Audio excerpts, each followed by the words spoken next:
Avec iOS 7, Apple a amené le Control Center sur vos iPhones et ça donne ça. Et moi avec cette vidéo, je vais essayer de vous montrer comment l'amener sur votre Mac et ça donne ça. Au niveau design, on remarque directement que c'est vraiment très ressemblant au Control Center qu'on retrouve sur iOS, mais au niveau fonctionnalité, on va voir que c'est très bien aussi. Alors en fait, ce Control Center se présente en deux parties, il y a celle du dessus qui est plus ou moins celle-ci, et celle du dessous qui se retrouve comme ça. On va commencer par le dessus, ici on peut afficher les disques durs qui sont connectés, activer ou désactiver le mode ne pas déranger, le Wi-Fi ou le Bluetooth, et ici régler la luminosité ou le son, on verra ça juste après quand on parlera des préférences. En dessous, on a ici la musique, comme vous le voyez, donc ça c'est avec tous les petits contrôles de base, précédent, suivant, play, pause et compagnie. Alors ici, on a une petite fonctionnalité très intéressante qui affiche le CPU, la RAM, ainsi que les IP locales et publiques et la vitesse de download et d'upload, donc ça c'est vraiment, je trouve, un très bon point. Ensuite, on a tout ce qui est horloge, ici les horloges mondiales, donc vous pouvez afficher plusieurs horloges suivant des régions géographiques. Ici on a un réveil, alors bon, est-ce que c'est intéressant ou pas d'avoir un réveil sur son Mac? Ça c'est un peu à vous de voir. Ici on a un chronomètre qui fonctionne très bien. Ah, donc tout ce qui est ici, c'est vraiment fonctionnel. Et enfin on a ici un minuteur. On peut par exemple mettre le minuteur sur 5 minutes, et là on a juste à cliquer sur Start, et c'est parti. On a également pas mal de petites fonctionnalités ici qu'on peut activer ou désactiver. Alors ce que ça fait, c'est simplement que ça active ou ça désactive des commandes terminales via cette interface. Par contre, à ce niveau-là, ça bug parfois, ça peut arriver que l'application se mette à crasher à cause de ces petits trucs. Donc ça, voilà, il faut arriver à doser un peu, mais sinon c'est assez sympa. Et pour terminer, ici on a un petit calepin ou un checklist si vous voulez, vous pouvez écrire un peu ce que vous voulez. Par exemple, voilà.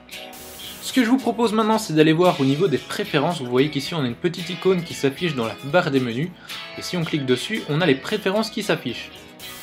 Alors il y a pas mal de petits réglages, on peut choisir la localisation du Control Center à l'écran, choisir le top slider, donc par exemple c'est ce dont je vous parlais juste ici, je vous disais qu'on pouvait mettre la luminosité, mais si je choisis volume ici, eh bien ça met le volume à la place, hein, voilà.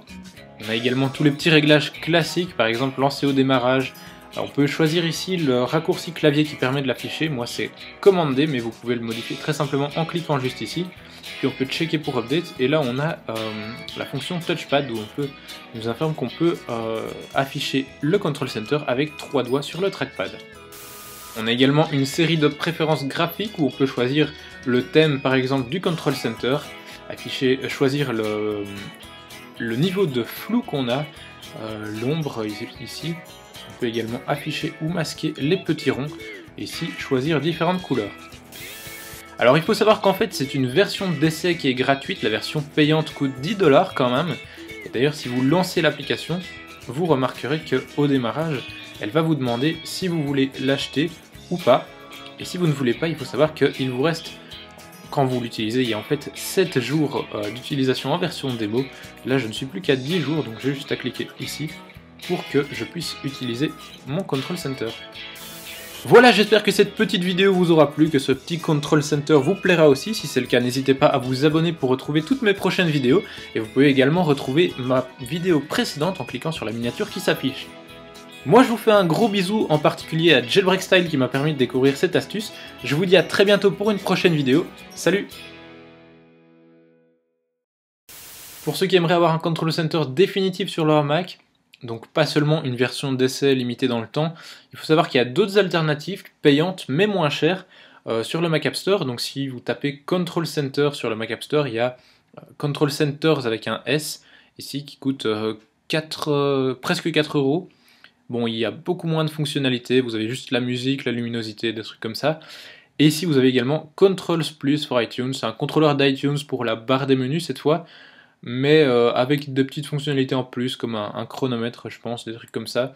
C'est clair que c'est beaucoup moins complet que Control Center que je vous ai montré, mais c'est également beaucoup moins cher.